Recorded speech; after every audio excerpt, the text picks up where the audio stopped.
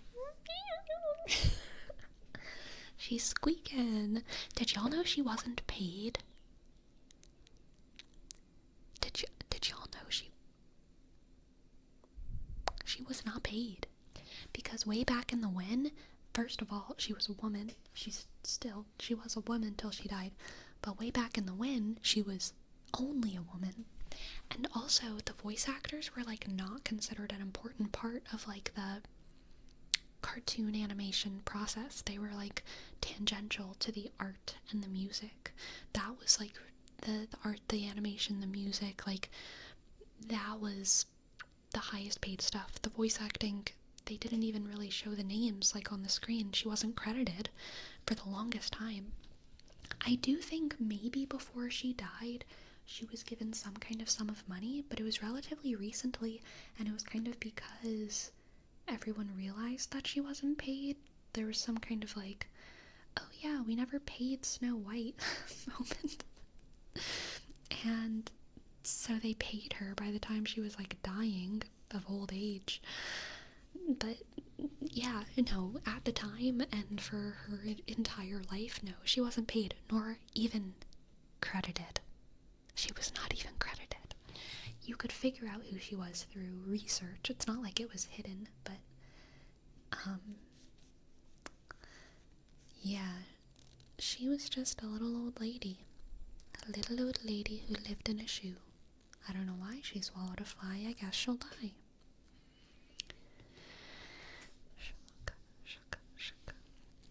A Disney company scamming someone in like the 30s or 40s. No, I know. Who would have thought? Who would have thought? Shaka, shaka, shaka, shaka, shaka. Hello, Okabe Dragon. Hello, hello. Hello, hello, hello, hello, hello,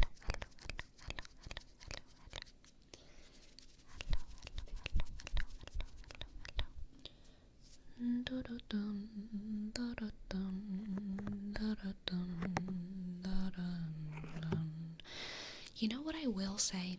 You know what I will give the Disney princesses?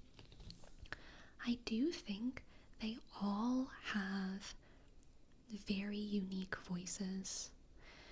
And, there's a lot of other, I guess, tropey franchises that repeat a lot of things. And there's plenty of stuff that gets repetitive in the Disney, the Disney world as well. But, like, I do feel like every princess voice is super distinctive, which is pretty good. Pretty good.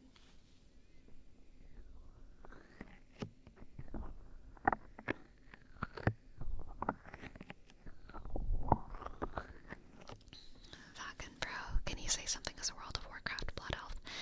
I'm sorry, I'm just like not that much of a nerd. I don't know what the World of Warcraft, the World of Warcraft Blood Elves. I don't know what that is.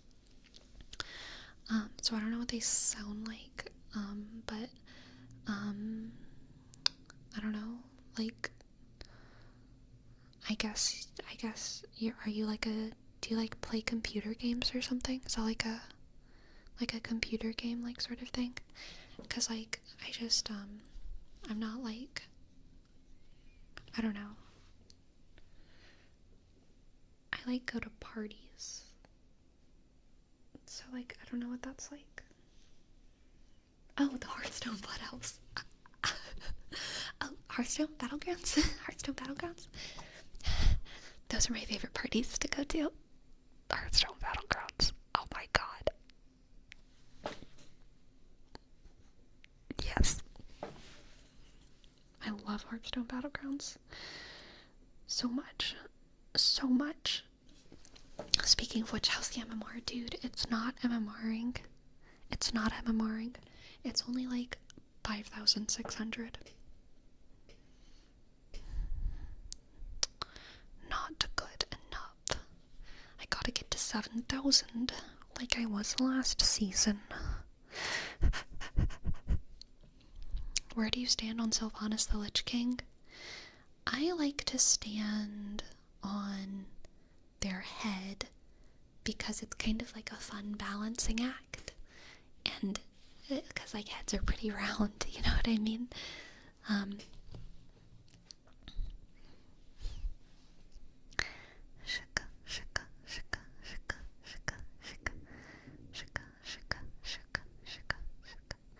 Do I have to spend money to enjoy Hearthstone? No, Sebastian.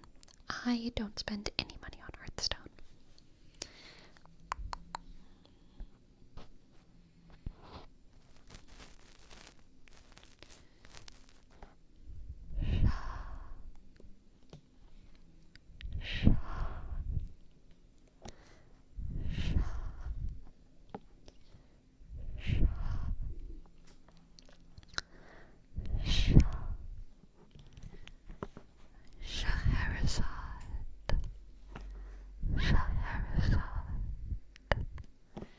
And another Arabian night.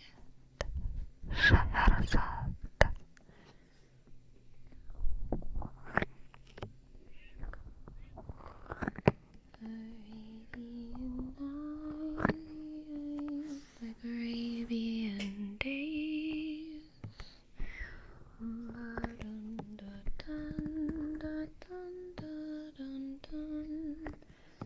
Yeah.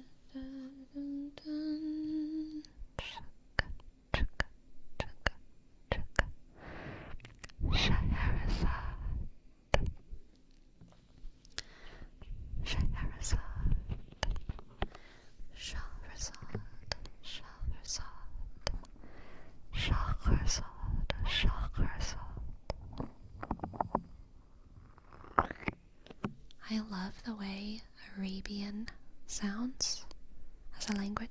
Arabic, what am I saying? I love the way Arabic sounds as a language. I just think it's so pretty. Alliance or Horde. So I didn't play WoW. I haven't played WoW. I don't know the deets. But every single person who I've talked to about WoW has been a Horde person. And they've kind of briefly told me why. And it seems like a good reason. I feel like the Horde is like the place to be. Isn't the Alliance just full of like fake bitches and e-thoughts? Sorry, I don't know why I said that second part. I just thought it was funny.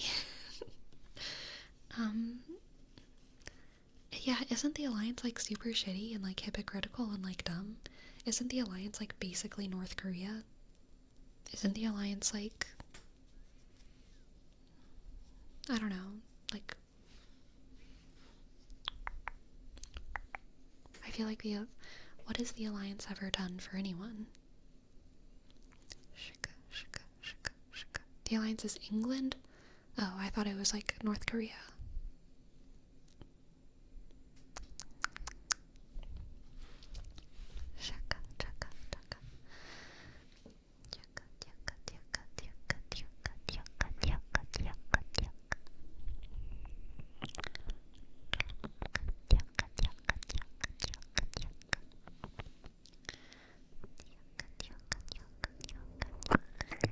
Sleepy, are you getting Horde propaganda?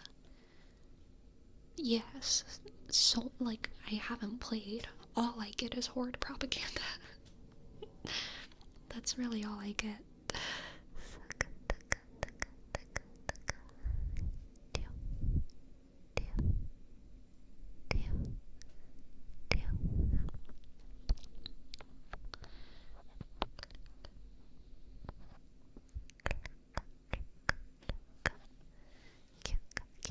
The Alliance is just the Catholic Church? No, the Catholic Church is nothing like North Korea. What? What? No, the Catholic Church.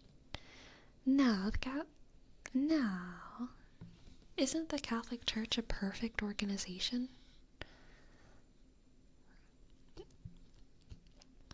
Anyway, it's break time. So, I'm gonna go on my break, and, I'll be back in 5 minutes. 5 minutes for more tingles. Tingles. I'll go talk to my priest. See what they have to say about the Alliance or the Horde or whatever. I'm gonna see who the Vatican supports between the Alliance and the Horde, because I think that that's the best way for me to decide. I'm gonna see whose side they take. Maybe they have a statement about it. I'll check the people documents. I'm gonna be back very, very soon. Very, very, very, very soon. Very, very, very, very soon. See y'all soon.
What's up?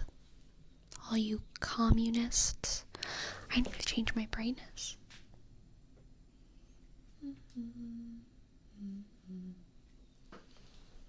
Oh, sorry, are y'all fascists? I can't remember. You could only choose one.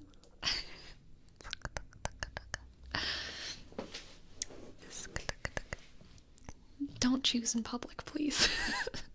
Let me save you. Don't choose in public. Anyone who chooses in public, you're getting kicked, okay?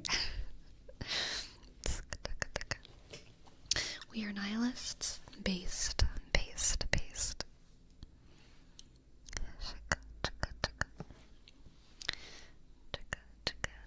Will you ever do an ASMR gaming stream? I'm playing right now. This entire time I've actually been winning a very intense StarCraft game. Y'all couldn't comprehend my API.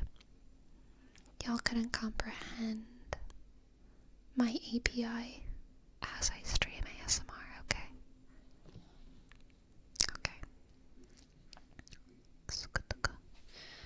I'm actually winning against Destiny himself as we speak. He's like getting super self-conscious about it.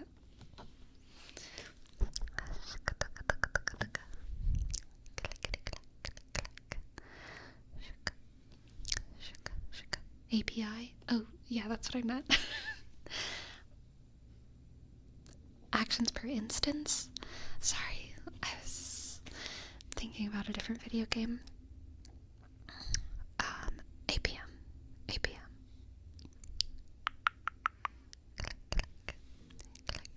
Destiny really fell off, huh? Yeah, he's losing to ASMR artists on StarCraft now. Literally.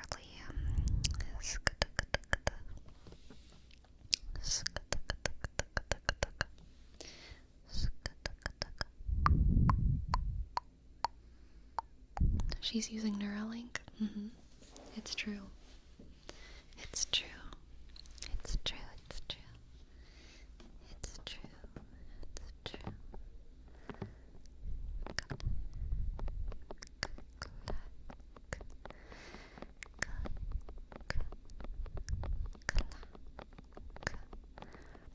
More like Nerdalink? Haha.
Are you ready to get your other ear cupped?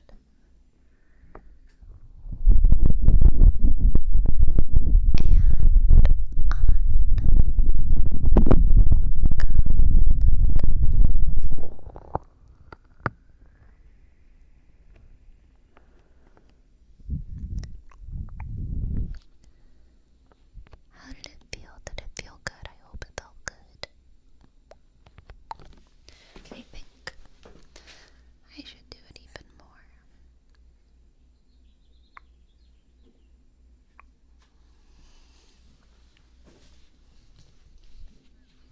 We were starting to look a little bit too sleepy.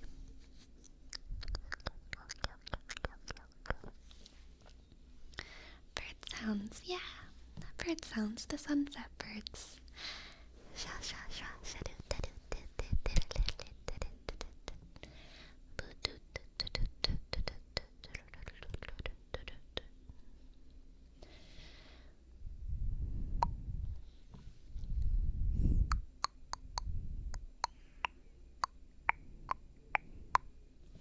Is the sun just setting over there? How Rome. No. The sun is on the other side of my place, finally, so the sun's not shining through the window right in front of me, but it doesn't set until like 9:30 now.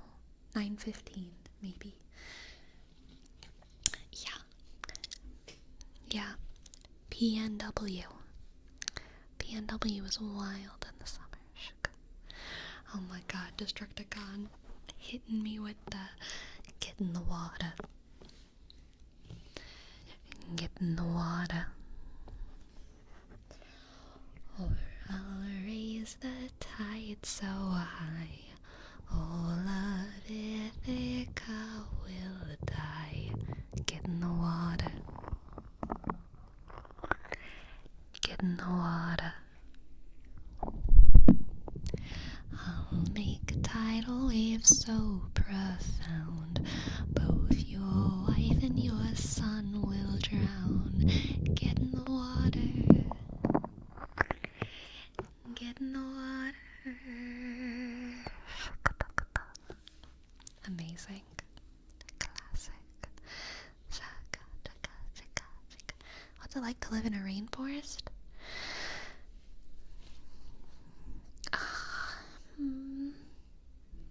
It's okay. I liked the weather of Louisiana better. I'm gonna be real. I love Louisiana. And I often miss it. When it comes to the climate, I do think I prefer Louisiana's climate. But there's a lot of things about Oregon that I like. I think I like the beach. I do like I love the giant trees. The giant trees are amazing. I love the trees of Oregon. I also love the trees of Louisiana though. Some very gorgeous, oaks that are very climbable and beautiful and lovely. Less alligators is not a plus, Miss Hollow Griffin, okay? More alligators is a plus. The more alligators, the more I want to be there, okay? Yeah, Ferome knows. Can we bring the alligators here, please? Please. They'll love it. You climb a lot of trees? Not in Oregon. The branches, I guess some of them are climbable, but, yeah, I could climb more trees. I've just been lazy, I guess. I do like climbing trees, though.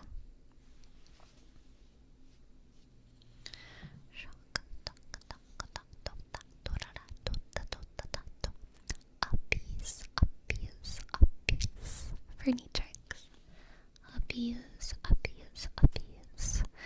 Appease. I will appease you with appease. I will appease you with appease. I will appease you with appease.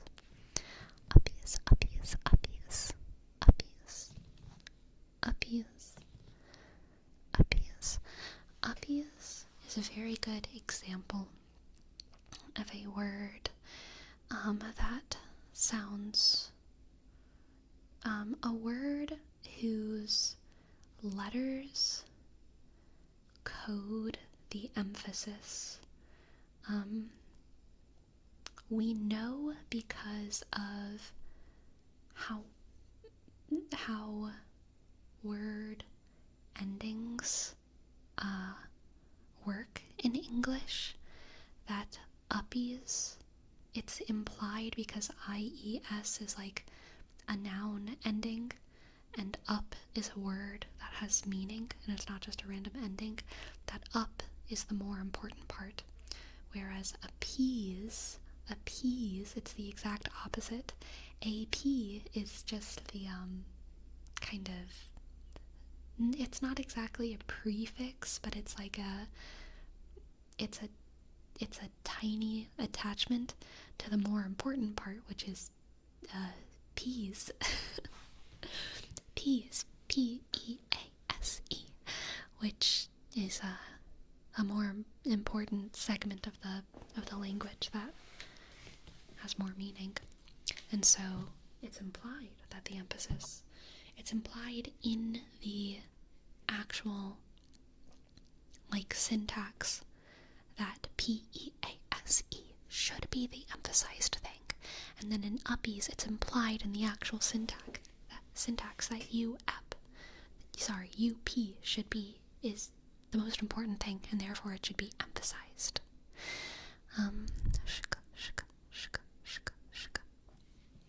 What about peaceful? Yes, peaceful is like uppies. The most important part is peace. Peace, and full is just a little noun ending. Just a little noun ending. That's not an exception to what I just said for that actually is another validation of what I just said. It shows that in the syntax of the word, you can tell what should be emphasized, because full is just a little noun ending. F-U-L, just a little noun ending. And then peace is the segment of language that actually has meaning, and so it's implied. There's something bothering me on the right side of my face. There's a cat hair or something that's floating around in my eye and my nose. Plentiful, dreadful, exactly natrix. Could you think of a word ending in full that has the emphasis at the end? No. Because I don't think it would. If it did, then FUL wouldn't be functioning as a adjective signifier. It would be doing something weird. It would be doing some other thing. But anytime that full is just acting as an adjective word part, the noun that is being turned into an adjective, peace, plenty, dread, that's going to be the part that's emphasized, because that's the part of the language that has the more significant meaning. And all of those are what class? If there's a word with emphasis, a two-syllable word, if there's a two-syllable word where the emphasis is on the first syllable and the second syllable is de-emphasized, what is it? Yes, Destructicon. It is a trochee. And then a word like uppies. Nope, that's also a trochee. A word like appease, like to please someone. Appease.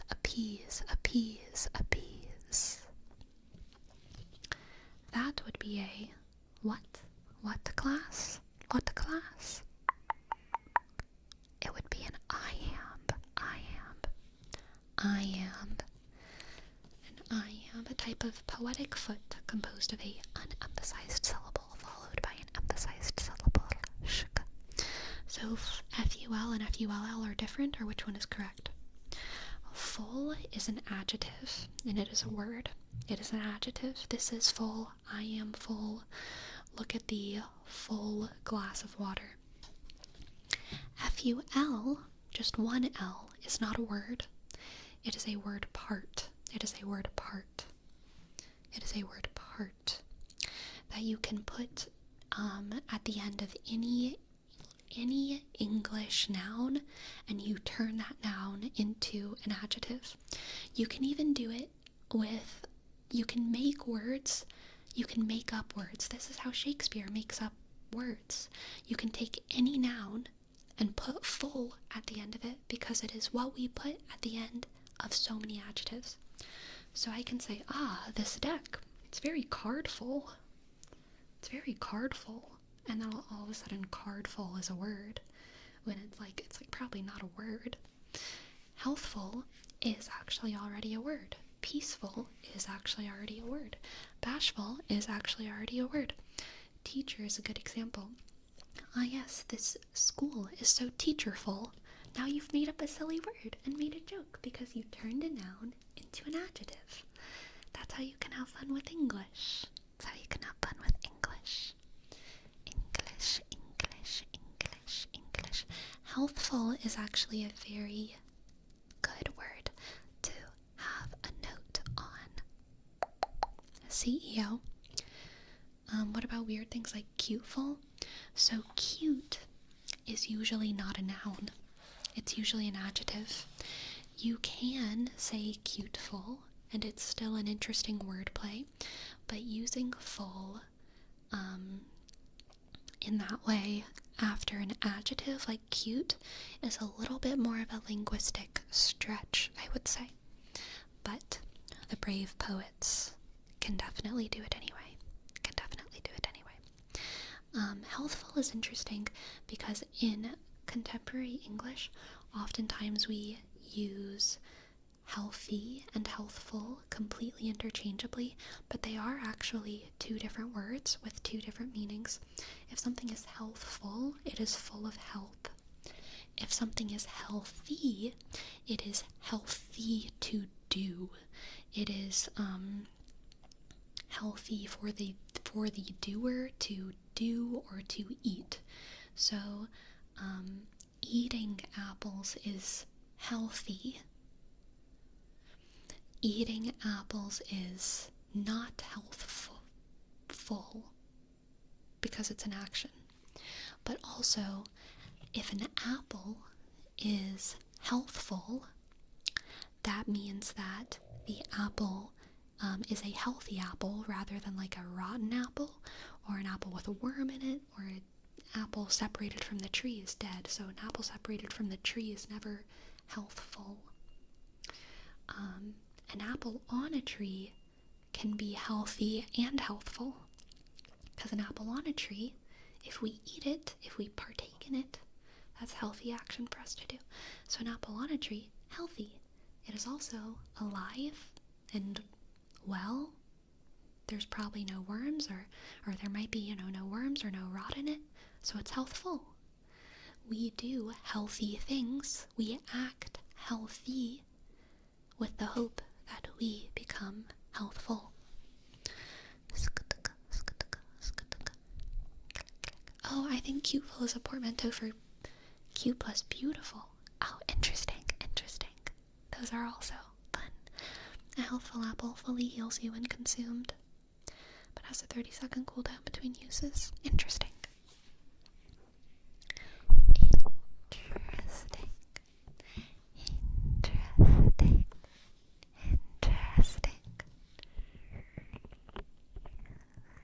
Hey Sleepy, do you know what the ending ish is considered in language?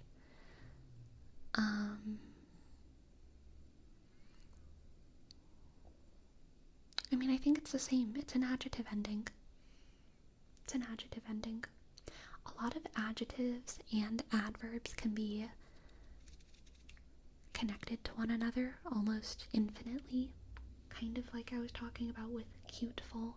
If it's not a portmanteau, if it's not a combination of cute and beautiful, if it is just saying like full of cuteness. A lot of adverbs and adjectives can be kind of strung together infinitely. And ish, I feel like, it's an ending that transforms anything into an adjective. Because we use ish to approximate something, right? Like time or qualities, but I wasn't sure if it was just a regular suffix or anything special.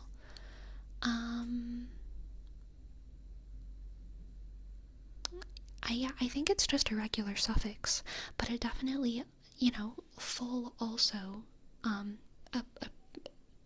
is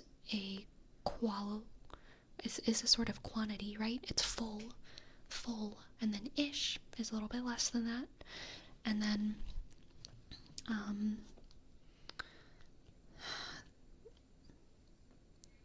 less, less, as an ending is one that implies, emptiness. If something is cuteless, there is no cuteness. If my deck was cardless, it would have no cards. If the school was teacherless, it would have no teachers. So So less can move to ish, can move to full. And there's even more adjective endings in between. We've also got esque, which means similar to. This, if my deck was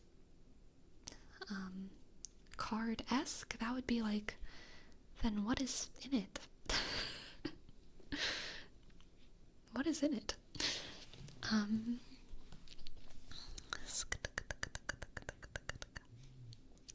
Magical girl-esque means yes, it's similar to, it is like. We can actually use like as an ending as well. Like is also an ending, but I would say full and ish and less are more of like almost like a quantity signifier, and esque isn't about quantity. Esque is more of like, yeah, a quality, a style, sure. But does that have a particular name? When is mostly an expression? When it's mostly an expression, because I don't think it's grammatically correct, or is it? I don't know, like, because I don't think it's, you don't think what's grammatically correct? We're kind of talking about wordplay and making up words. A lot of the words, oh, we're late-ish. It is grammatically correct. It is grammatically correct. It's informal. It's informal because you're making up a word, but made-up words can still be grammatically correct because grammar is about sentence structure. Words, if they're used in the, like, you know, late-ish isn't a real word, but it is a word that serves a specific function in a sentence. The sentence's grammar holds up just fine. So it's still perfect when it comes to grammar, but it's informal because it's not a real word, in the same way that something like yeet, Y-E-E-T, it's like not really a real word, but like it does have a clear grammatical function. It's a verb, right? So it's totally grammatically fine, but it is definitely informal because it is not a real word, but it's a word that anyone in like an English speaking context would understand. Ish makes it an adjective. Shaka.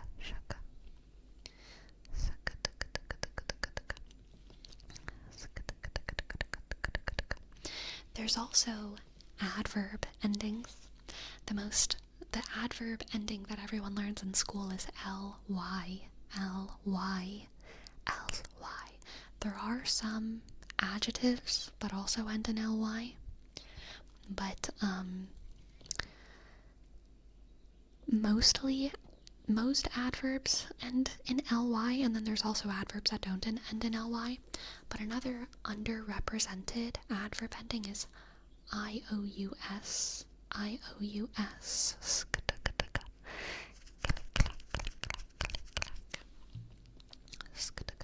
Which can also sometimes function as an adjective ending. I just realized that dom is a suffix. Yes. The state or domain of, yes. Freedom. Kingdom. Definitely.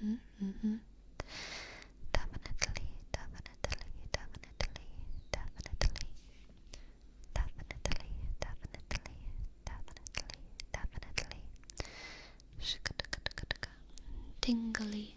If tingly was an adverb, it would be like I tingly tingled.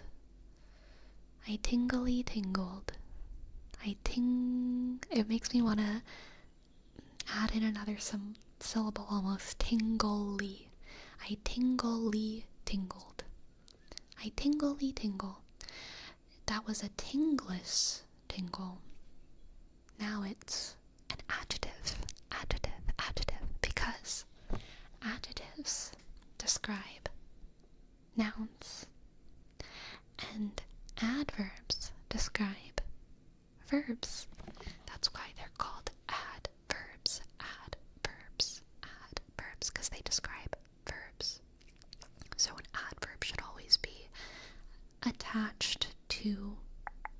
verb somewhere, you should always be like, oh, what is being described?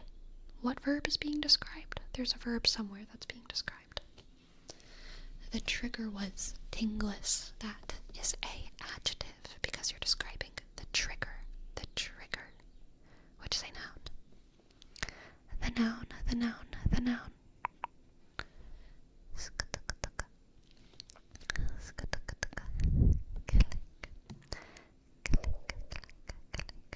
The audience responded tinglingly to the ASMR. That is an adverb. Beautiful.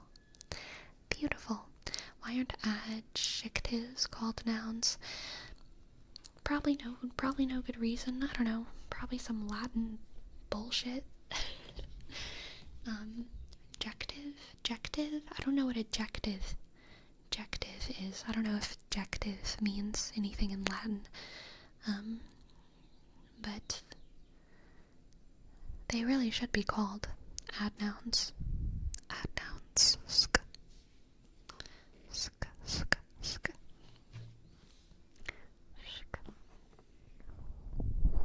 Oh, object. A noun is an object. Object.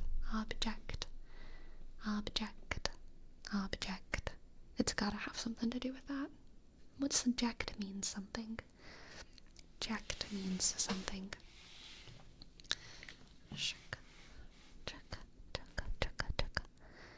Objective, subjective, adjective. I don't think it's related to those. I mean, it's related, but I don't think it's with those. Beefnib, thank you so much for your tip. Thank you so much. I'd love to give you a little tarot reading. Google said this. The prefix ad means to or toward. Jacked comes from jacere, which means to throw. So adjective essentially means something that is thrown to or attached to a noun. Huh. Interesting. Okay. Let's see what the cards have for beefnib. And bad hominid. Thank you for your prime. Thank you. B, click, ask, D, shk, H, sk, O, M, click, I dot, N, click, I dot, D, shk. Thank you. Sleepy, but if you had to find a way to include an adverb and adjective to the you have to find a way to include an adverb and an adjective to the reading. That's not at all hard. Because we use these words all the time.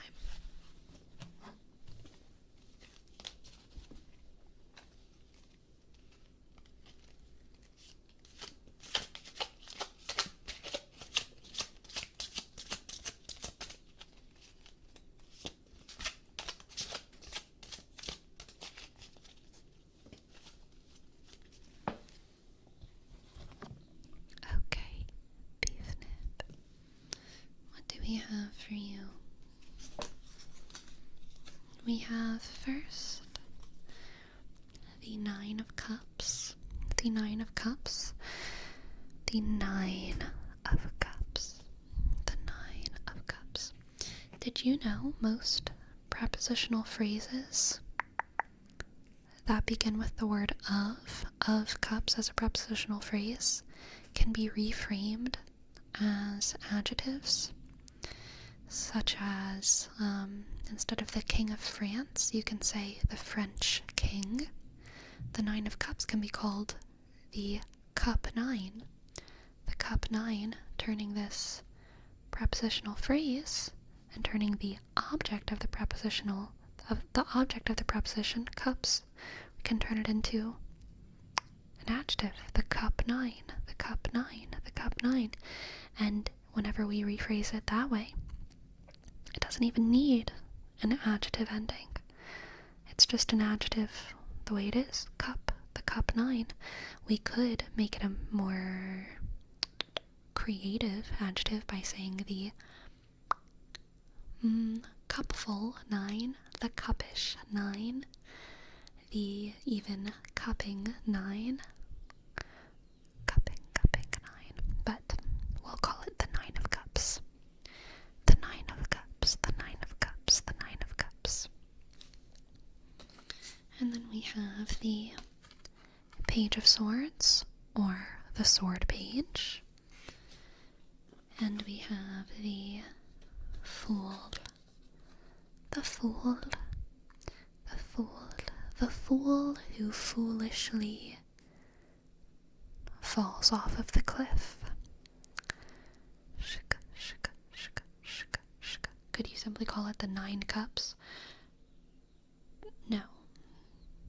Shika. The fool who foolishly falls. Foolishly, very common adverb. Alright, alright, alright. Oh.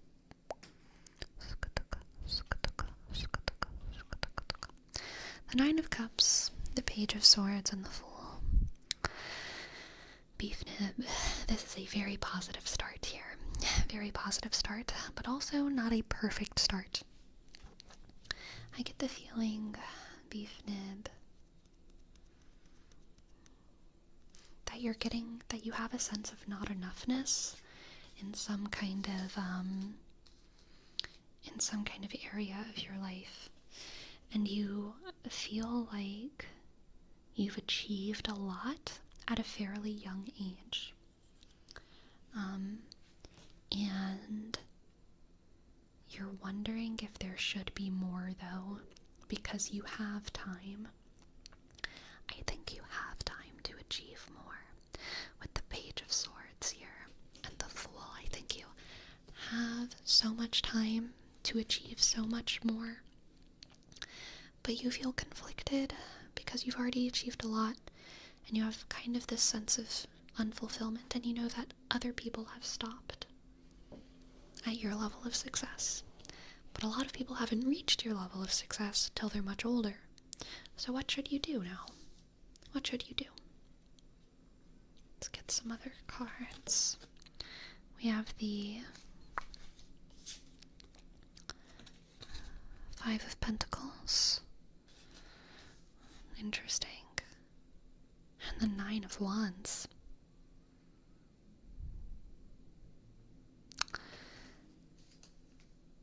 Huh. Beef nib?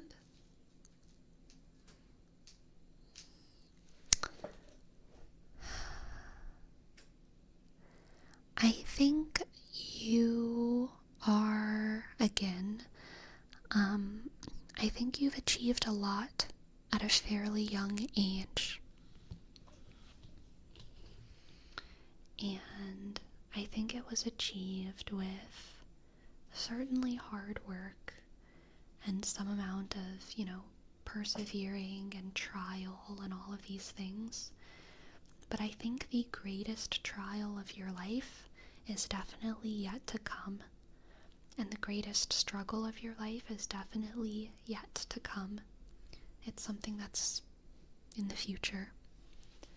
I don't think you have to be scared. But I think that you feel maybe a little bit like, what should I do since I achieved so much at a fairly young age? And I want to let you know that what you should do is enjoy it, because status and success and achievement, having it means you can lose it. And the longer you have a place of power, the larger a percent of your life is spent having something very important and big that you can lose. And you have so much time to build up something new if you lose your status or lose your success or whatever. And you're gonna be fine, because again, I think you have all the time in the world at your disposal here. But yeah, I do feel like the greatest struggle is definitely yet to come, and you should enjoy your success. And I don't think you should push yourself too hard to try and get more or achieve more, because I really think that like life will throw you this way and that on its own. You don't have to throw yourself this way and that. You're young enough that like you're still being thrown around by the fates like all the time. You are still very much being thrown around by the fates. You don't have to worry about stagnation. You don't have to worry about boredom. There's plenty in store for you. There's plenty in store for you. Let's get an oracle card as well. We have Leo. Oh yeah, there's plenty in store for you. If you're worried about things becoming slow or things becoming boring, yeah, this reading is telling you, don't at all worry about that. I think you're in a moment right now. That is relatively peaceful and relatively quiet. And it's like this, crazy journey of your life has kind of come to a sort of conclusion. And maybe you're wondering like, okay, I did it. I got my big girl job. I graduated college and now I'm working in an office and I have my degree and like people respect me. Okay, I did it. Is this it now? Am I gonna just like work here for like 40 years and like have a review every 6 months?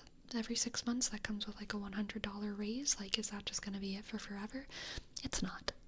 It's not. You do not have to worry about boredom. You do not have to worry about stagnation. There is plenty that the universe will throw at you. And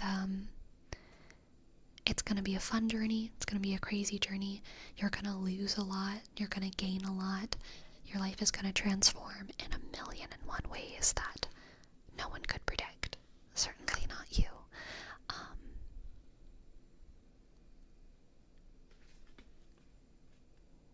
You're going to be the star of the show for quite a while. And there will be action. There will be action, okay? Thank you for letting me read for you. I hope that you enjoyed, and I hope that it resonated. And thank you for your tip. Thank you, thank you, thank you, thank you. Thank you, thank you, thank you, thank you, thank you. Thank you. Click.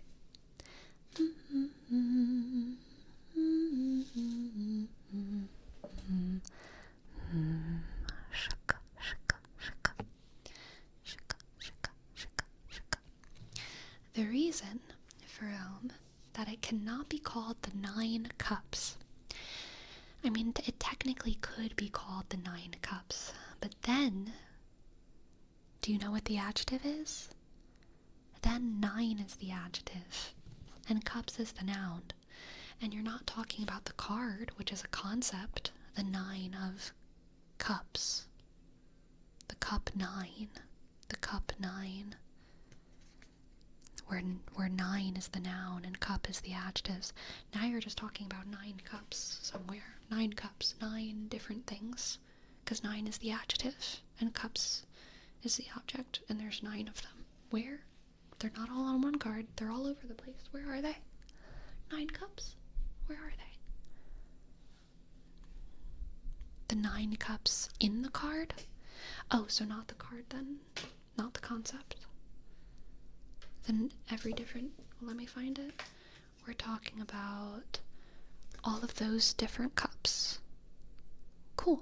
Okay, we're talking about all of those different cups. Cool. 1, 2, 3, 4, 5, 6, 7, 8, 9. We're talking about the 9 cups. What do you want to talk about? About how they have all the little, about how they're nice little teacups, about how they're surrounded by stars. Because if we're talking about the 9 cups, we're not talking about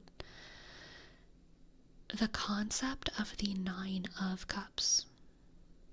We're talking about the 9 cups. Like, we're talking about, like, the cups. Does that make sense? We're talking about the concept. Like, we're, like, or sorry, we're not talking about the concept of the card. We're like talking about the cups. And we're looking at all of them individually. 1, 2, 3, 4, 5, 6, 7, 8, 9. Yep, there are 9 cups on the 9 of cups.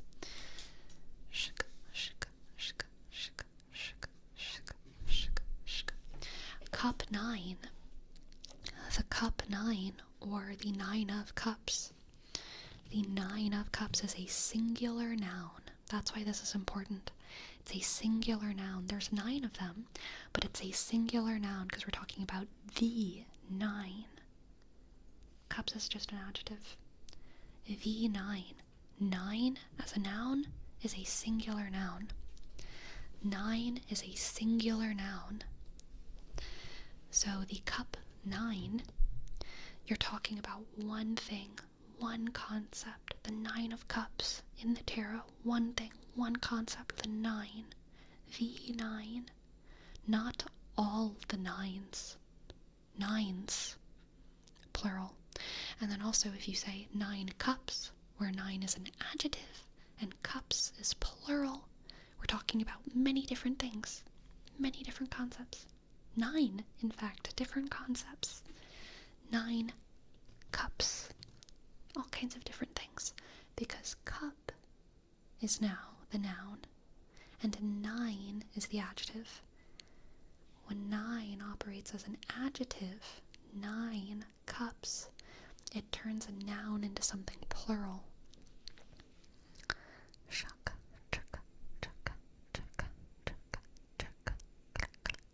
So the order of the words completely changes the meaning of the card. It makes it not a meaning. Does that make sense? If you say 9 cups, we're talking about something plural. The meaning of the card must be a singular thing. It has to be singular. The meaning of the card. Meanings can be complicated and involve many different facets, but the meaning, we're talking about something singular, singular noun. The meaning of the card, singular, singular. 9 of cups. The 9 of cups. 9 is a singular noun. And it has to be singular because we're talking about one card.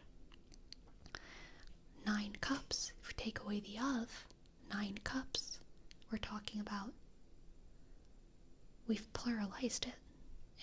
It's not a card anymore. It's just 9 different things. But that's because 9 of cups would be considered a proper name within the tarot. Nope, has nothing to do with that. Proper nouns are pretty, they don't mean much. Proper nouns get capital letters, but they don't get special grammar rules other than capital letters.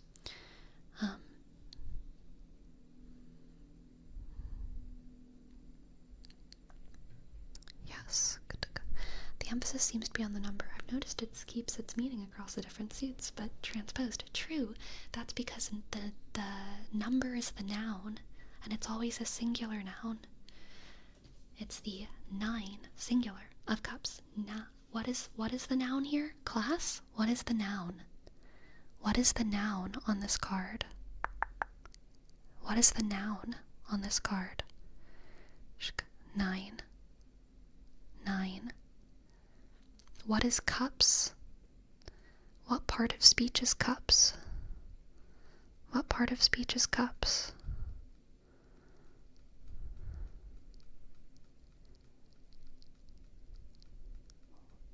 What part of speech is cups? What part of speech is cups? Come on, someone's gotta know. Good job, Destructicon. Adjective. Good. Now, Page of Swords. This is an easier one. What is part of speech is swords. What part of speech is swords?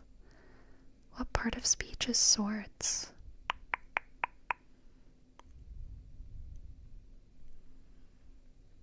Adjective, right? And what part of speech is page? What's part of speech is page, page, page, page, page, page, page, page. Noun. Noun. Okay, now I'm gonna break a little bit. Oh, now I'm gonna break a little bit. What we're talking about, for all of the minor arcana of the tarot, which is everything that's not like the world or the fool or the wheel or whatever. For all of the minor arcana, anything of swords, of cups, as I said at the very beginning of this ramble, the of blank, of swords, that phrase, of swords, of cups, of pentacles, that is a prepositional phrase. And if you look at only the prepositional phrase, the word cups, of pentacles, of swords, that last word is called the object of the preposition, and it is technically a noun, which contradicts everything I just said. But this is one of the fun areas of linguistics and grammar where it's technically a noun, but it's operating as an adjective because it's describing cups. Because pretty much every prepositional phrase that is of something is operating as an adjective that describes the first thing. Again, I'm going to say the first example that I did. King of France. King of France. French king. French king. King of England. English king. Page of swords. Sword king. King of swords. Swords king.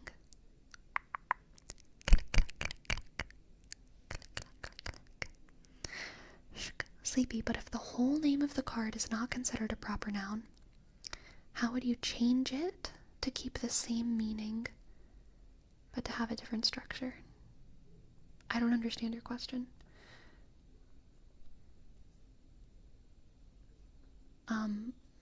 Okay, so let me think of something that's not a proper noun. The woman of customer service. The customer service woman.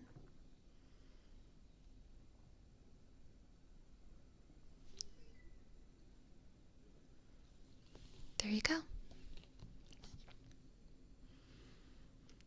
How could you change 9 of cups to keep the same meaning with a different structure within the tarot deck? The cup 9. Same meaning, different structure. The cup 9.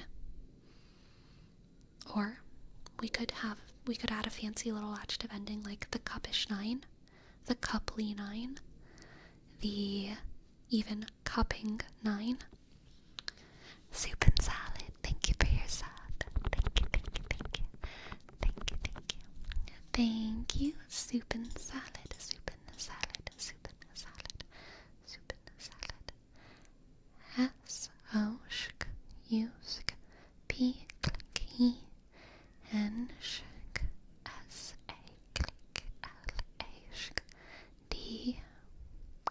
Thank you, soup and salad, soup and salad. Thank you. Thank you, thank you, thank you. Thank you. So the cup 9 makes sense, but 9 cups breaks the meaning? Yes. Yes, it does. Because the cup 9 is a singular noun, and cup is describing a singular object, like the blue lion. Okay? The cup 9 is a singular noun phrase.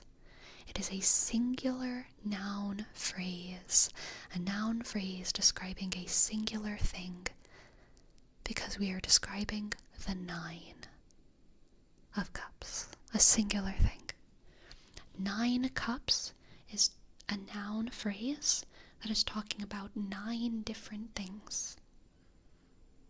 Different things, because the 9 cups, again, if we say the 9 cups, what is the adjective? 9. And the noun is cups. But if we say the cup 9, the 9 is the noun and cup is the adjective. Shk, shk, shk.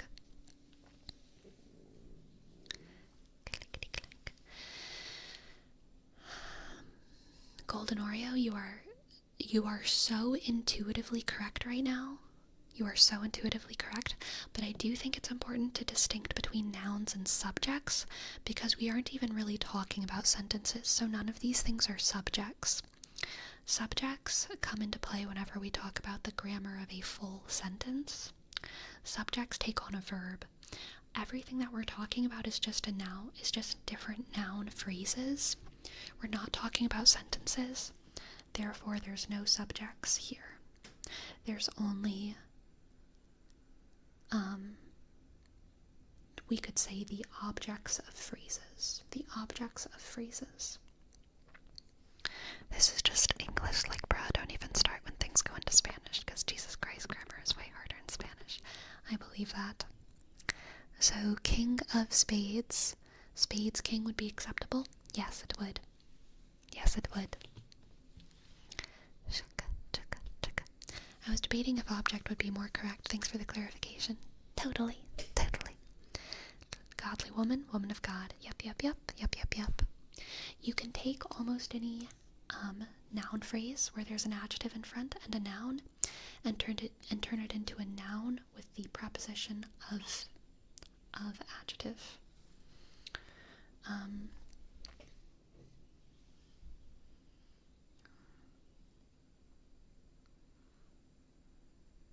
But only if the adjective can be a noun or an adjective. So there are definitely exceptions. Godly woman is already, the adjective godly is already a noun that's been turned into an adjective. God has been turned into an adjective. There are some adjectives that are primarily adjectives. So if we took this full glass, we can't call it a glass of full, because full is primarily an adjective. But what we could do is turn full into a noun in the fun ways that we talked about before. And we can do that. We can call it a glass of fullness. The glass of fullness. And then it sounds like a D&D object where the glass stays full forever. It's the glass of fullness. Or perhaps it's a glass where even if you only drink a little bit out of it, it always makes you full. Yum, yum, yum. Yum, yum, yum. Ordering of adjectives in English grammar is fascinating to me. Yeah, we throw adjectives anywhere. Adjectives can be almost anywhere in a sentence. Almost anywhere in a sentence. It's a full mug of water, mate. Absolutely. Absolutely, Clay. Absolutely.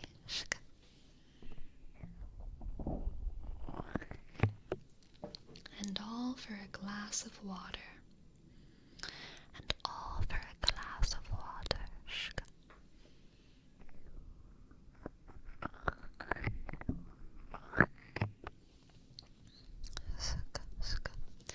Oh, I meant when you have multiple adjectives describing a single noun. Oh, yeah. That is super interesting.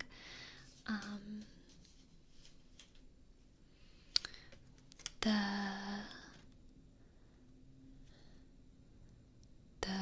pink square small card. The pink square small smelly card. It's not actually smelly. I just wanted to do that as an example. Quantity or number, quality or opinion, size, age, shape, color, proper adjective. It gets complicated. It's a complicated. We have a word wrap for Destructicon for, what do you call these? Hemomancer, ghoul, sorceress, mage, lycanthrope, a fae. I don't know what you're asking. I think this is a meme. I don't know.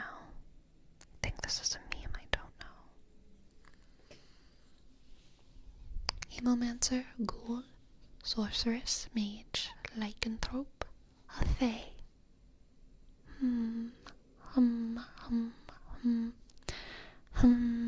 Hemomancer. A ghoul. I think I know this meme. I think I've seen this before, but I can't remember. It's like, it's ringing bells, but I don't know. And then we have a word wrap for pyro with cork taps.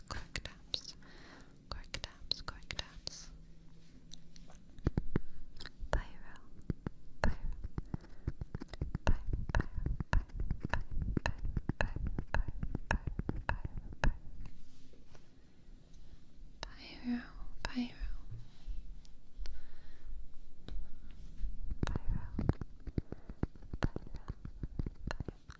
For pink square small card, what order would you put the adjectives?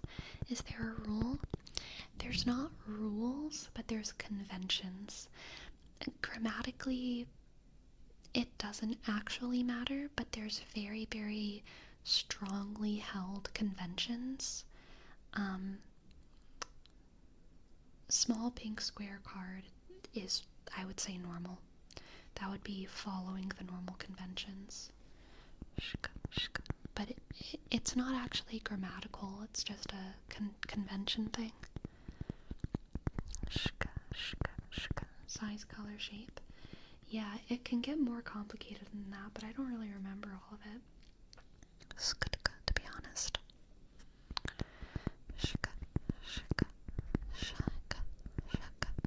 I think quantity always comes first. I'm pretty sure quantity always comes first. Like, I would never say, like, the pink, the small pink square 3 cards. I would say the 3 small pink square cards. I think quantity always comes first. But again, it's not a rule, it's just a convention.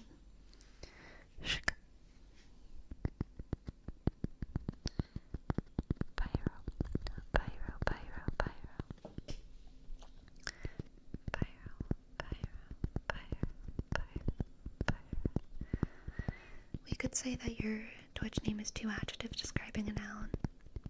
Yes, you could. You could even say that in cultures where you have a first name and a last name, your first name is just an adjective describing your last name. But you wouldn't usually, because usually when things become names, even if they're adjectives of a noun phrase, we consider it a noun phrase that's like all together. But you could, if you wanted to be weird, consider your first name to just be an adjective describing your last name. But it would just, it would be silly.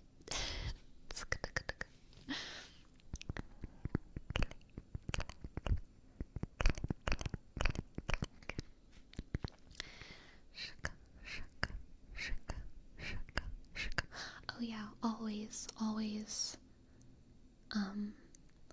is an adverb, not an adjective. Good catch, Serum. Good catch, Serum. Would you consider your name an adjective to your last name?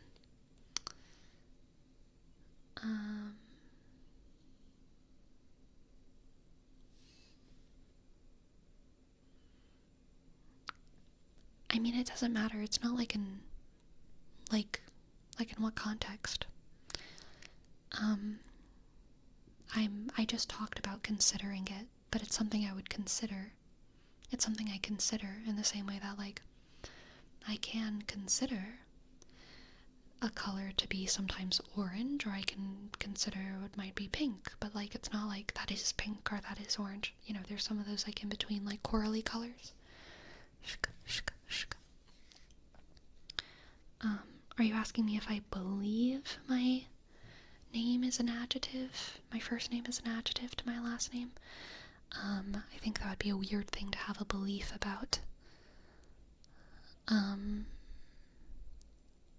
I disagree with the premise. Language is too flexy.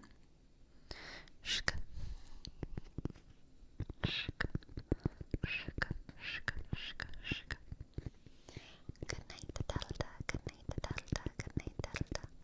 For example, I don't see how I could use my name as an adjective. Okay, so let's so yeah, okay, you just don't understand. You just don't understand. Let's back up. Let's back up. John Smith. John Smith. How do you tell if something is an adjective? You ask questions. 3 cards. How many cards? 3. 3 must be an adjective. 3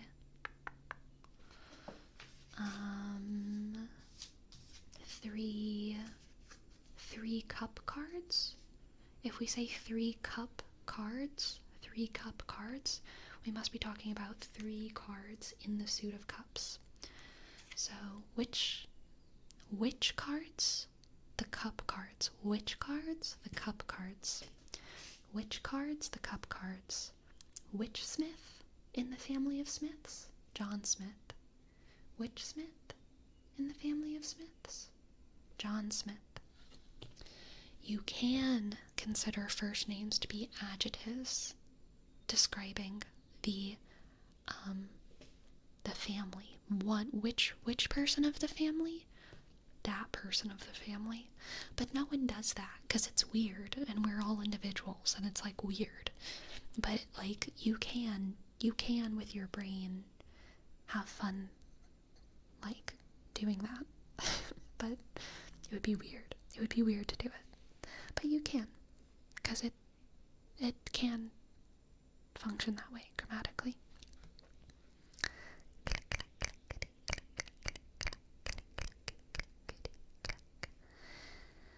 The Shakespearean play. Shakespearean is an adjective describing play. E-A-N is another one of those adjective endings that you can throw onto some nouns to turn it into an adjective. I feel like we do it a lot with names, don't we? Machiavellian, the Machiavellian thing. Kafkaesque, we do the esque. But if you said Kafkaean, I mean, you could, the Kafkaean concept, but doing that would be a little bit Kafkaesque. Oh yeah, we do it with time periods. Oh wait, yeah, Victorian, Elizabethan, we do it as well. So yeah, I guess a lot of the time whenever we turn people into adjectives, we do E-A-N or A-N.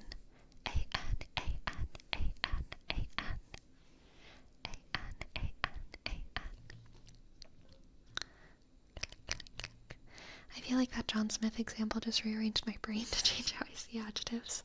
You don't have to worry about it too much if you don't want to. Destructiconian, yep. Destructiconian, totally.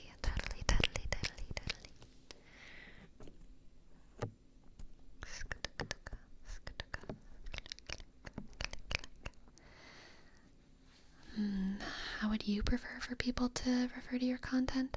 I like Sleepien, but with an I. Sleepin. I think that could be cool. Yeah, like Lovecraftian. Yeah. Sleepien. Yeah, I would be okay with that. Sleepy-esque, I could settle for, though. Sleepy-esque is pretty good.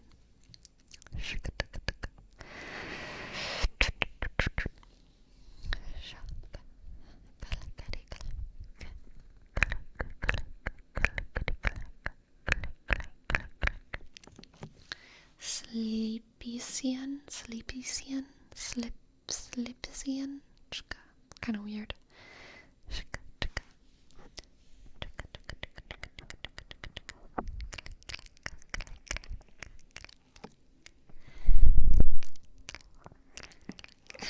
Sorry, Destructicon. Sorry. I didn't mean it as an insult. I was just describing you. I was just like, you know, you're like kind of weird.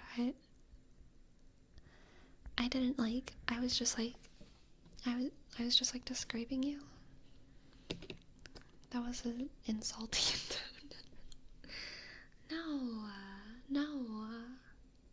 No, for real.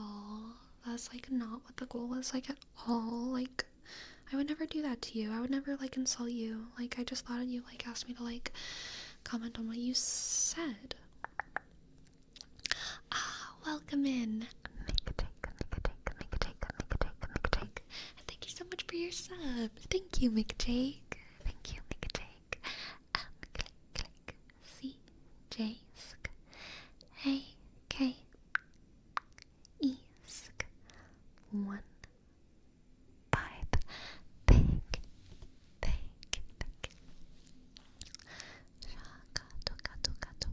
So for gym today, it was core and cardio. Oof. 45 minutes on the bike. Oof.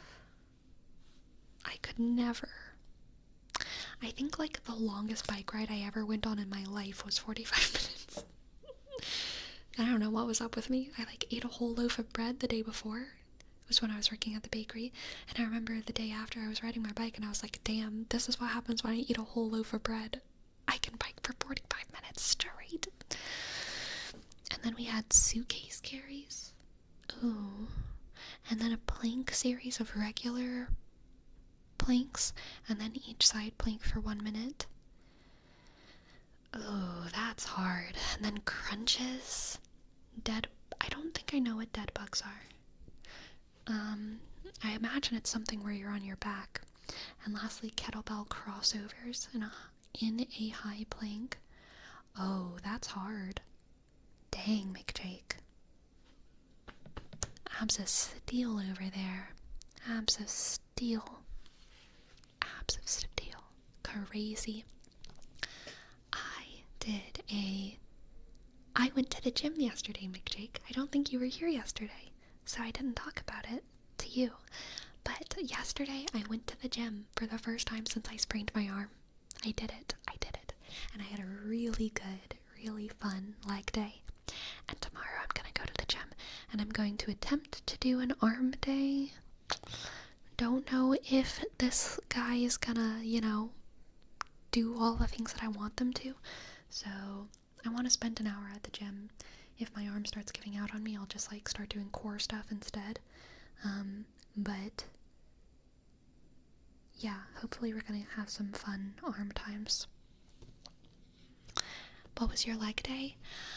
My leg day was, I started with 3 sets of squats. 10 reps of, 3 reps of 10 for squats. And then I did 3 reps of 10 Bulgarian split squats. And then I think I did everything in reps of 10. Or I tried to, at least. And then I did, leg extensions. And then I did calf raises. And then I did hip abductions. And then I did leg curls. And I think that was everything. Yeah. And then I ran for like 10 minutes or something, not too long. Did you squat with the barbell? Just dumbbells. I did my squats with 2 20-pound dumbbells. So 40 pounds.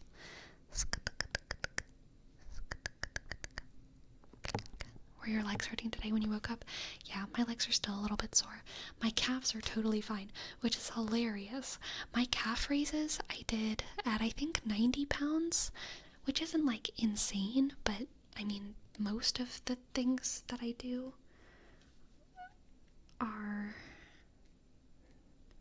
I think the thing that I technically do with the most weight is the hip abductions, which I think I do at 115 for hip abductions. But those are like easy. Like those are hip abductions. I feel like they're always like a pretty high weight. But my squats, normal squats I did at 40 pounds, which isn't very much. And then my Bulgarian split squats I did at 20 pounds. And then I don't remember what I did for leg extension or the curls, the leg curls. But I know the calf raises I did for 90 pounds, and then the hip abductions I think I did for 115. 90 per calves is kind of a lot. I know, and they're not even sore. My calves are ridiculous. My calves are too strong for the rest of my body.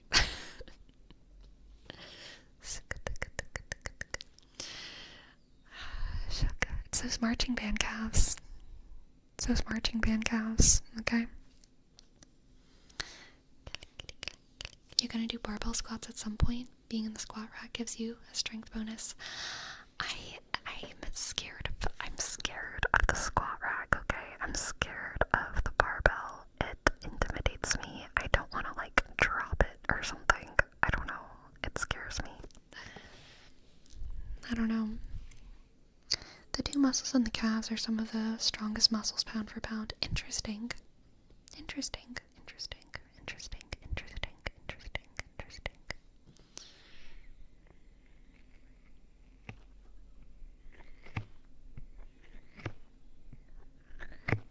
It's metal, you can drop it, it doesn't have feelings. But I have feelings. I have feelings of shame and embarrassment, and I can't not. It's scary. Scary, scary, scary.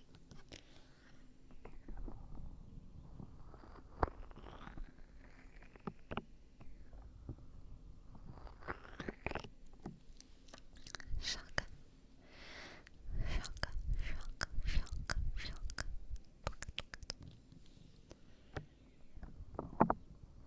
The muscles in your jaws for chewing are the only ones in your body more dense than your calves.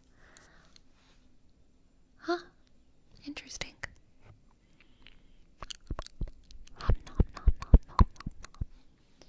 Nom nom nom nom nom nom. Just an FYI, the barbell is 45 pounds, only 5 pounds heavier than what you just did, so you can do it. Yeah, and I feel like usually when people do barbell squats, they do less reps, right? They're usually doing like 6 or 7 like reps, right? I feel like people aren't usually like at the barbell doing like 10, 20, whatever. And I mean, yeah, the first few reps are easy for me with 40. So like, I'm sure I could technically with my strength, but I'm just intimidated. Just intimidated. Like, I'm afraid it would be weird, like getting it on my, going under the thing and getting it on my back. Like, I don't know really where the placement should be, and like, I know that would just be awkward. I would just be very awkward about it. TF Colton. Yeah, TF Colton. Thank you. Thank you, TF Colton, for your sub. 24 months. 2 years. Wild, TF Colton. Thank you so much. Thank you. T-shk app underscore C-O click L-T-shk O-N-sk. Thank you. Thank you, TF Colton. Thank you. Depends on what people are training for. I recently did 3x10. Okay.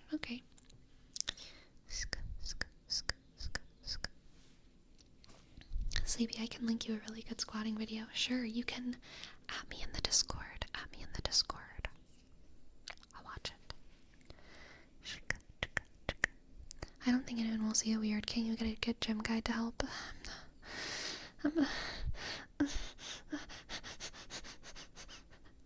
I don't even ask, like, it takes so much bravery for me to ask for help at the grocery store.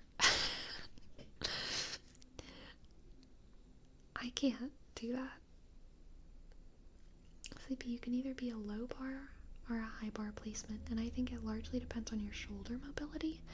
So the reason that I worry is because my chest and upper back does not retain a lot of fat or a lot of muscle, okay? It just like, it all goes to these thighs, to these hips, all the good squishy stuff that protects me from hard things. And what I worry about is that bone at the top of my neck, the end of my spine. It seems painful to have a bar hitting it because my upper back is quite bony. Not crazy bony, thank God. It's not as bony as it was when I was like 15, but I don't want the hard thing to hit it. C1 vertebrae. Yeah, it's my C1 vertebrae, y'all. Ugh. I hate my C1 vertebrae. I'm sorry, Jimmy Neutron. We've done a lot of word redeems tonight, but I can say a couple times just for you. Daria. Daria, Daria, Daria, Daria. Daria, Daria, Daria, Daria.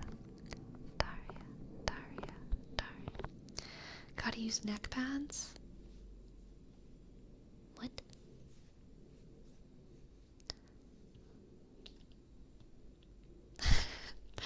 I was about to make a joke, but then I decided Twitch wasn't ready for it. If you want to make it more comfortable, you can buy those squat shields. There are soft foam pads that go between your back and the bar, but you just get used to the bar resting there. Ah, interesting. Sleepy, you don't have to hit yourself with the bar. You bring it down slowly. I know, but like even just it sitting there while I'm doing the reps, like just feeling it there, like that's what sounds pain. Like just it being there over time, like hitting my C1 vertebrae. Sounds painful. Probably the neck pads that Atredeus and Destructicon are talking about is probably the right track for me. You don't hold the weight with the neck but with arms. Yeah, but it still hits the neck. It's still sitting there. It is still sitting on my C1 vertebrae. CEO, you really shouldn't have given me the word. I'm gonna talk about my C1 vertebrae this whole time now.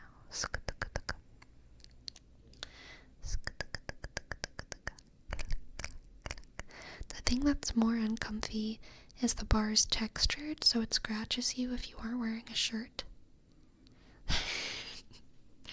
I'm always gonna wear a shirt at the gym.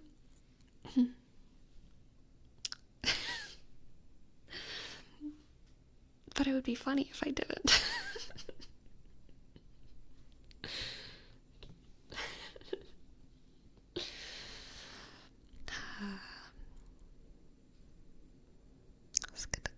Let me rephrase.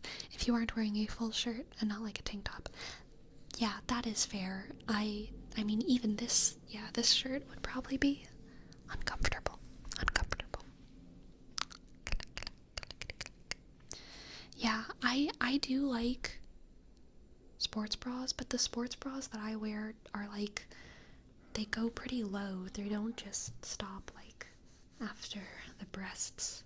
They're like sports bras that go down to like just above my belly button, you know? And I like those. Those are comfy. Very good, very good. Very good. Sports shirts. Yes. I don't like wearing like loose fitted tops at the gym because,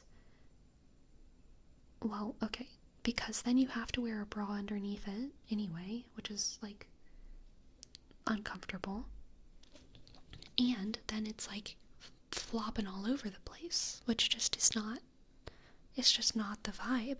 So I like wearing like, you know, something that is a bra already but is also providing a lot of coverage, as much coverage as a shirt, because it covers my whole top. Some of my like sports bras even have sleeves. You know what I mean? They even have like little short sleeves. But they're built-in support, built-in bras, and they go fairly low. I think all of them do technically stop. Yeah, all of them go above my belly button. They stop above my belly button, but they stop like just above my belly button, you know what I mean? Can you bring one on camera? I've actually worn some of them on camera before, but y'all don't see my full body on camera, so y'all didn't even know I was wearing a sports bra. I'm confused on these sleeves. I'm sure.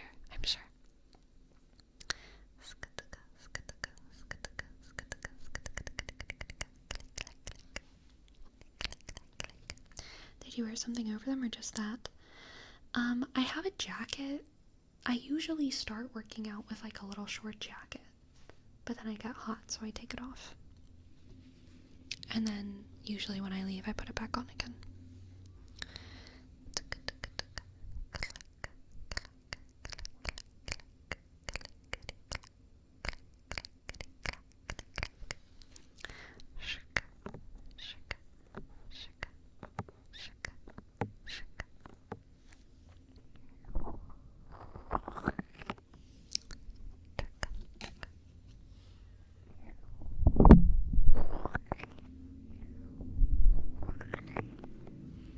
Are those comfortable to use though? Absolutely. The sports bras or the jacket, both.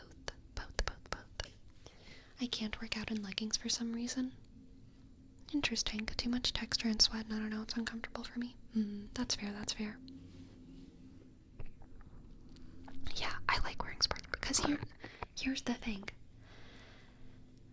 I don't want anyone looking at my nipples, so I need to have some kind of coverage of that. I am not so blessed as to need very much support, okay? But the coverage is important for me and my, I just don't want to have to worry about that. So if I weren't to wear just a sports bra, I would have to wear a shirt with a bra underneath it. Okay? So if I just wear a sports bra, then I only wear one thing, which is always more comfortable than wearing two things. So yeah, just wearing a sports bra, it's really more, kind of like a sports shirt, although they are still categorized when you shop as like sports bras. But basically all that makes it a sports bra is that it's a tight-fitted shirt that has built-in padding. It's a sports bra, even though it's technically it's functionally a shirt. I guess, I should say it's functionally a shirt, but it's technically a bra.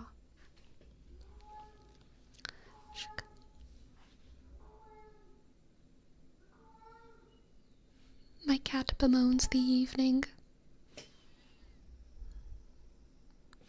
Crazy? Are you okay? Sad. Yeah, it's crazy. Whenever she meows like that, she's not talking to me. Whenever she meows at me, she has like this little like meow. But whenever she's just like crying, she has this deep sad moan meow. Yeah, exactly. Super Link, thank you. Thank you for the sub. Thank you. Thanks for your 4 months. S U S K P S K E click R L click I dot N S K K sh K 7 6. Thank you.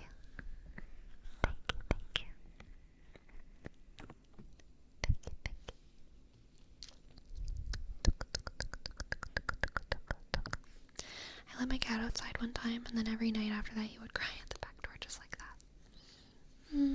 So sad. So sad.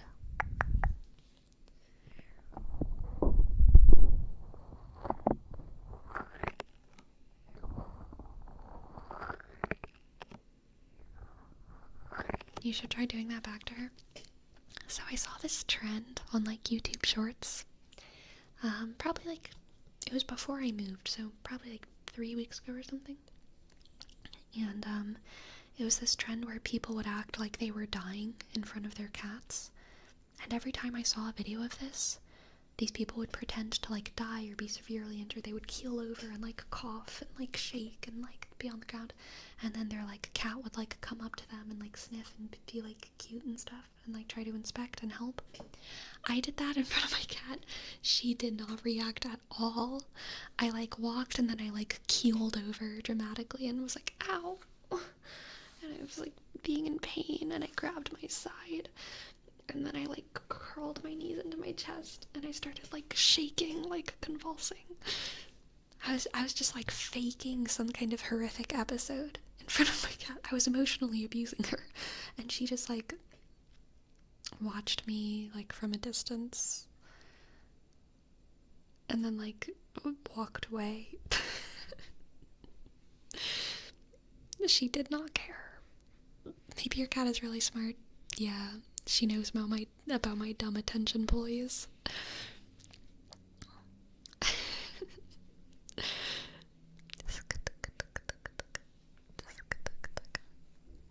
Gracie knows too much of your acting experience. Yeah, so true.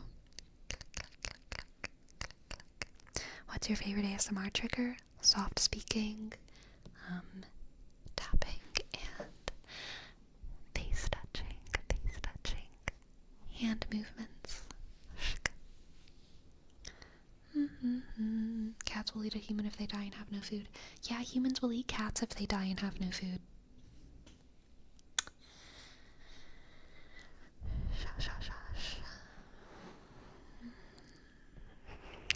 I do the throw ball and hide under the blanket from the dog's trick and watch them try to find me. Nice.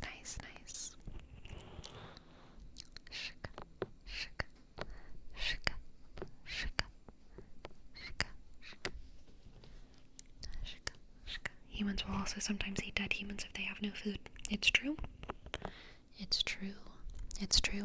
It's actually pretty common for some of the great apes, I believe, if they have like stillbirths, for them to eat the baby, which is interesting because great apes are mostly herbivorous, except for some bugs. But I'm pretty sure it's been observed in bonobos, and maybe other apes as well. Macaques? Maybe? I don't know. But yeah, they will eat their dead young. They won't eat adults, I don't think, ever. Did you know baboons hunt chimps? For food or for sport? Or for territory? For what? Destructicon? I'm curious. I love the videos of people dropping their dogs' leashes and the dogs being confused and picking it back up. Yes. Maybe both, but they eat them. Interesting. Sports? Sleepy, what kind of sports are you into? Hunting chimps. Hunting chimps. Y'all have never hunt chimps for fun? I told y'all I climbed trees. You never... But you don't even eat them? Yeah, no, why would I? Gross. Just for the thrill? I like seeing the light leave their eyes. You know?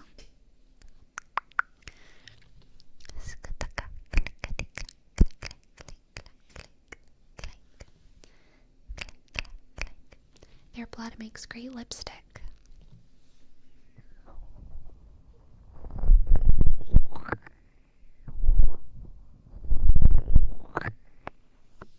With your bare hands, my human hands. I wish I had bare hands. That'd make it a lot easier. Oh, she's using her scratch post. Good cat. Very good cat.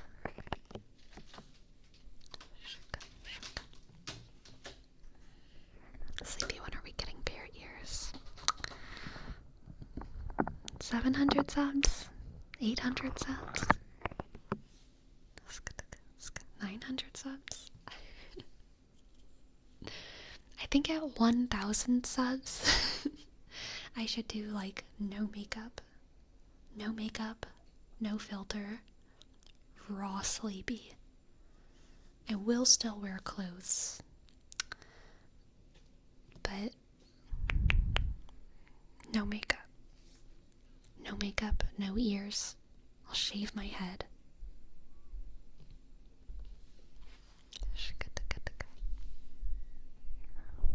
All makeup, leave no makeup unused.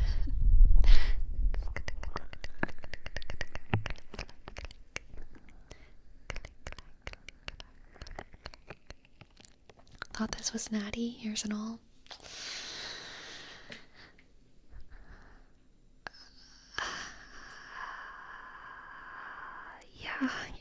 Yeah, totally tailored. Totally Taylor sounds like an old, like Disney Channel show or something. It's Totally Taylor.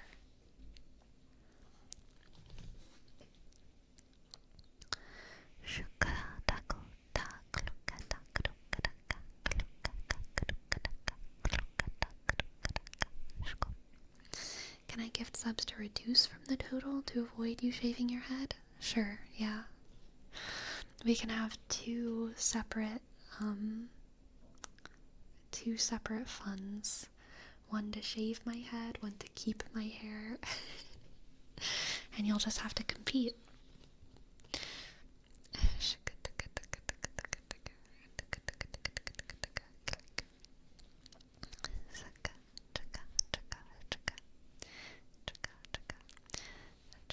Sleepy, any subs I gift, please subtract them instead of adding them. Okay. Sleepy, might I recommend getting a bright green bodysuit so you can start doing weird green screen stuff in your videos? I feel like that's not my vibe. I think you are just joking, Hagen, but I have considered it before, having like a green screen, but I really feel like it's just not my vibe. I don't think I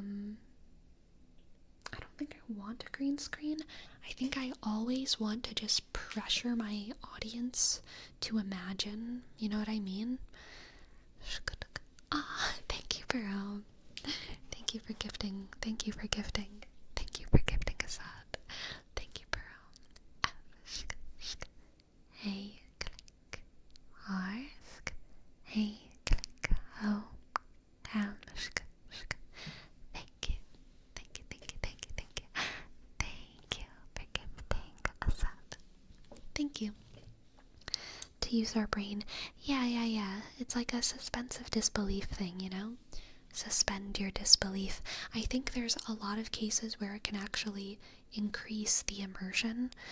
There's a lot of like black box theater that can do things, that can work in settings so much more complicated and vast and imaginary than a real stage set. If you have a crazy high budget, you can do a theater show where it looks like you're all swimming under the sea because you have wires on your body and a blue curtain in the back, and there's like fish that are like being dropped down from the rafters and blah blah blah blah blah blah blah. But if you have like a middle tier community theater, it looks really weird to do a show under the sea where you're all like walking around and talking to fish. You're actually asking your audience to do a lot. But if you do a black box show, black box means there's no set and no makeup and everyone's just wearing black shirts, then you can actually go into much crazier environments, and the imagination does it on its own. The audience doesn't have to actually apply effort to imagine. It's like you don't apply effort to taste your food, but sometimes more simple, a more precise but simple set of spices can go longer than like every spice in the cabinet, you know what I mean? And I think that a lot of sort of ASMR production, whatever, can be similar. I think if I had a lot of confidence and a really big studio and a lot of tech know-how it's plausible. I could do very great green screen stuff, but knowing myself, knowing the work that I'm willing to put into editing and filming and everything, I think if I got a green screen, it would actually create lower quality work, because it wouldn't be good. It would be like that community theater trying to like walk across the stage and like getting in the hit in the face with fish every now and then, and it would be like distracting. It would be distracting because of how non-immersive it is. I'd rather be like the black box theater, who's activating the imagination of their audience, and also myself as a like performer. I like to activate our imaginations together, because I think it's actually more immersive with the type of content I'm creating, with the vibe I'm trying to give off. Have you ever heard of Rakugo, a Japanese theater where it's just one person playing multiple characters while sitting on stage on a pillow and that's it? I have not. That's very cool. I have seen a couple like one-man shows though before, and I love one-man shows. I think they're awesome.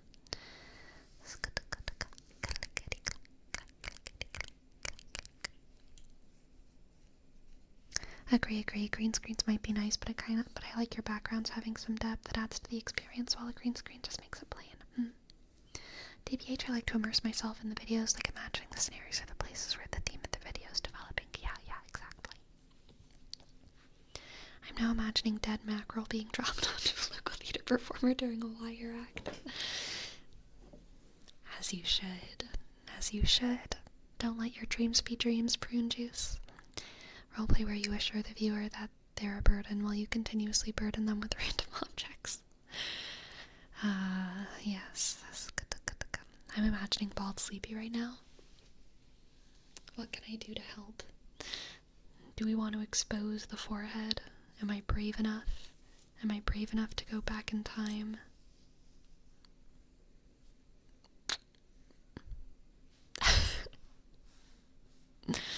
Forehead era. Forehead Sleepy. I can turn the cat ears into a headband.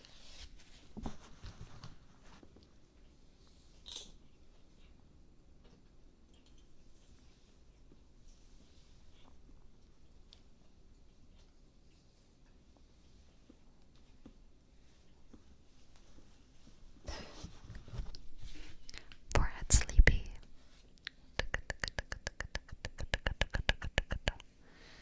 I have a big forehead. It's funny how different you look, though. Took me a while of watching your older vids to recognize the two versions of you. Yeah, super fair, super fair. Hello. More lioness look. Wow. I can try to make my hair bigger.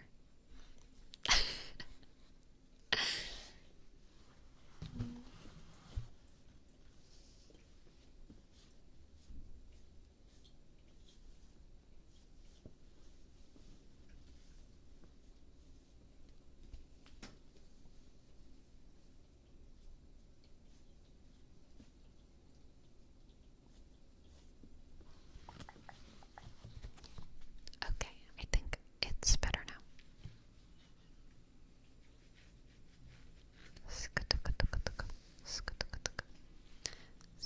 Can you take the ears for a second, just see how the hair to the back looks like?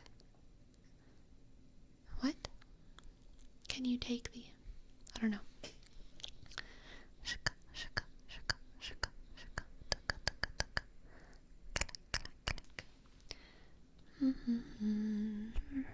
Oh, thank you, Run of the Forest.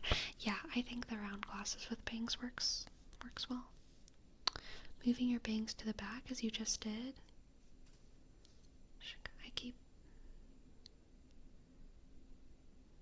Oh, you mean like,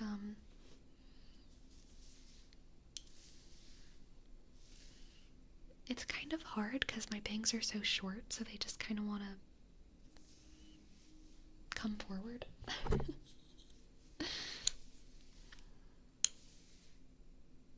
But if I kind of give myself more of a side part, I can kind of pull it back. like that. For a while, before I had the straight across bangs, I kind of had curtain bangs that were a little bit more like this, a little bit more like this, a little bit more like this, like this, like this. But I like the straight across bangs. I think they suit me the best.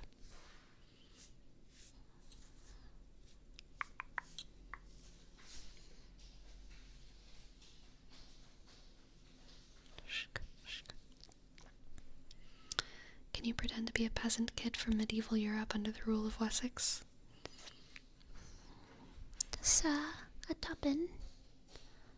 A tuppence. A tuppence, please. Please. Just a tuppence. For my younger brother.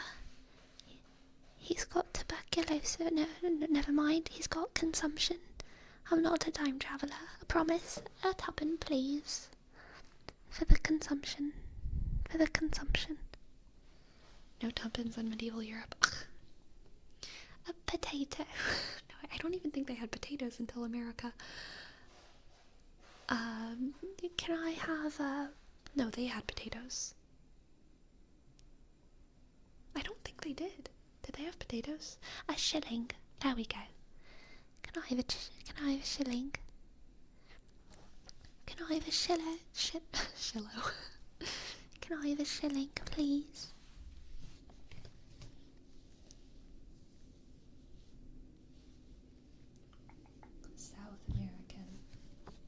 South American, that makes sense. Can I have a shilling, please? My brother's coughing so much. We'll give you a flower. We've got flowers. Would you like a lily? Our mum used to grow them. She died, but we've still got the garden. If you could spare a shilling, my younger brother could have a bit more fresh water. Please, we've gone to the church, but the bishop said us to stop asking because he says it was our fault, because my mum left her dad after they were wed, but she only left because he disappeared for 10 years and we didn't know where he was. It turns out he was in Spain. We didn't even know he could speak that language. We don't know how he got there. Someone just told us that. It might not be true. But our mum left him because he was gone for so long. And any tricks? Hot water. Thank you. Thank you, sir. Thank you, sir. Is it just for my brother, or can I have some too, please?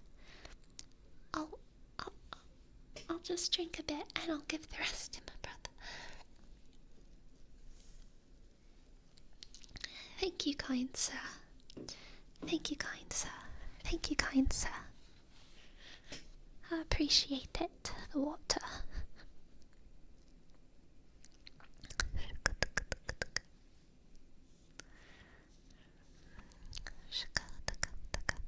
Should have chugged the whole thing for a bit.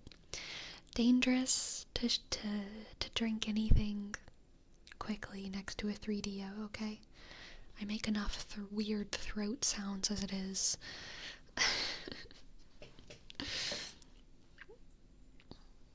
Nah.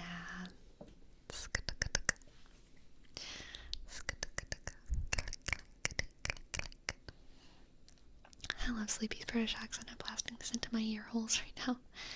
Do you love it? The sort of shaking, consumpted child. No, Scottish accent. You want to do the Scottish? Well, let's see. I feel like a Scottish kid wouldn't complain very much. They'd just be like, well, you know, my mum left my dad and then she died and now we're all just eating bread My brother's got consumption. He's dying. It's right rough, it is. I hope he gets better, and if you could spare a bit, that'd help a lot, but, you know, it's how it is over here. It's how it is over here, and, everyone's dying every day. It's really not a good situation. I hope it helps. You know, that we're just trying to see the bright side of things. Every day, you know, I try to sing my brother a song, and it doesn't really make him smile, but it does make him cough, which I think is a laugh. It's hard to tell if he's dying or laughing, but I figure if you're dying of laughter, you know, it's the best you could hope for, really, right?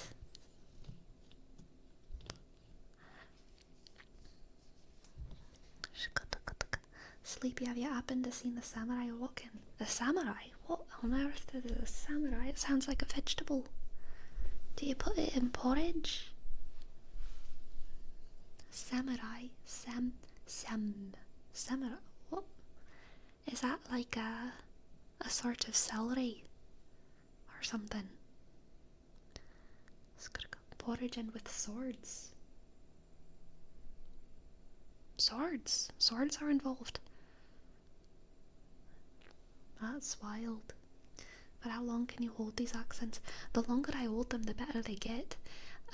It's switching that makes them shite.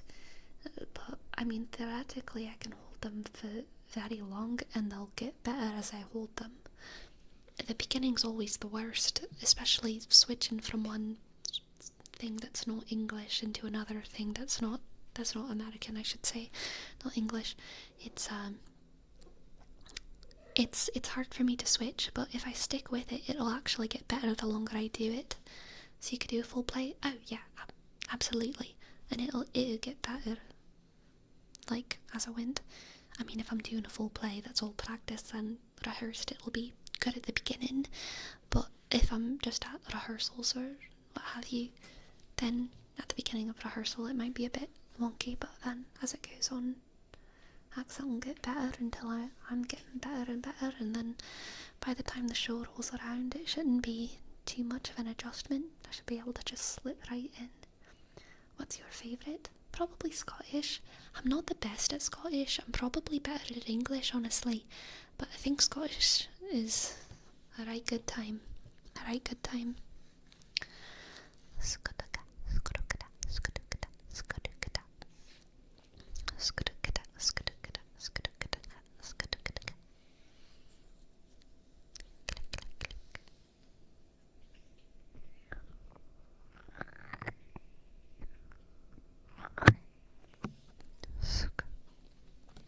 Would you be one of those actors who keeps the accent even off stage? Probably at rehearsal, yes. Like, even when I'm not on stage acting, at rehearsal, yes. But out, you know, for the rest of the day, for the rest of the time, no.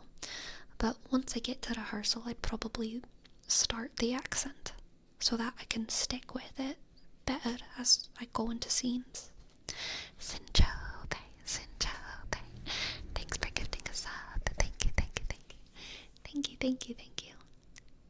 S I that N click C H O sk B sk E click. Thank you, Sinchobe. And right on cue, my cat has crawled onto me. Y'all can't even see her. She's so tiny. She's so tiny and cute. Whenever you went to a play and you had to do an accent, did you start using accents before the play started? I'd probably just start. I mean, there's always warm-up. You always get to the show, probably 2 hours before an actual show starts, because there's warm-up and makeup and all that, so that's when I would start. It is time to name the stream. Yes, it is. What are we naming the stream? We did do a lot of accent stuff today, so I feel like accents should be in the title, should they not? Accents. You would hold it while you're doing makeup? Yeah. We did do grammar. Yes. Yes, yes, yes.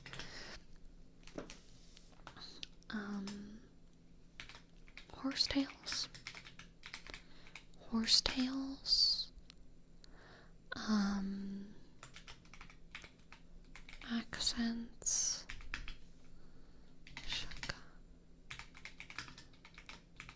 English. Grammar lessons.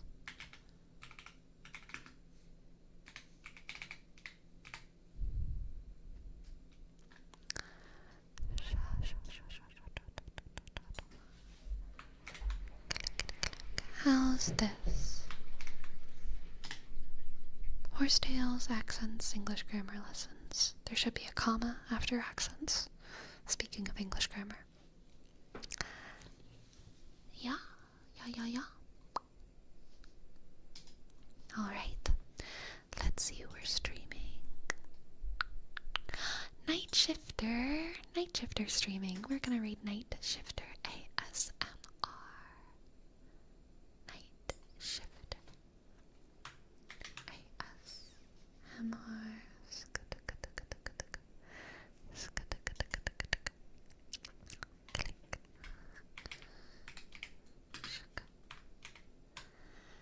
Good night, my friends. Thank you so much for spending this time with me. I've had such a cozy fun stream with you all. And I'll see y'all on Wednesday. Oh, any of those names for the fawn video good enough? Honestly? No. I appreciate the brain showering, though. It is food for thought, and the food for thought is good. We're getting somewhere, but none of them are good enough yet. Okay. Good night, everyone. Good night. Good night. Thank you so much.